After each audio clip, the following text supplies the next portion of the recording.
One of my worries about the magnanimous embrace and the strategy of extending personhood beyond the human, the strategy of trying to get great apes recognized as a status similar to ours, is that when we're focused on sameness, we can overlook differences, important differences. And one of my concerns is to make sure that we're cautious and always recognize that there are both methodological and conceptual concerns that we need to attend to. The methodological concern is that in order sometimes to understand whether or not a bonobo is as smart as we like to think, we end up doing things to the bonobo that's not conducive to that bonobo's well-being. Certainly with chimpanzees, much of the research that's been done to try to understand just what they know, how cognitively skilled they are, has involved a lot of trauma to those chimpanzees. And so sometimes we need to just recognize that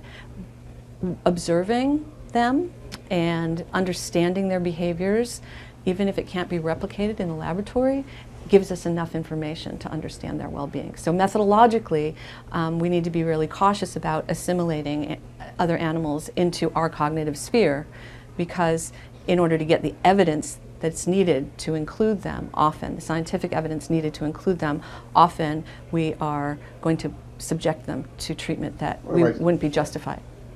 It's important that I'm not opposed to using scientific knowledge and understanding, as limiting as it can be, to try to provide better conditions and services for non-human animals.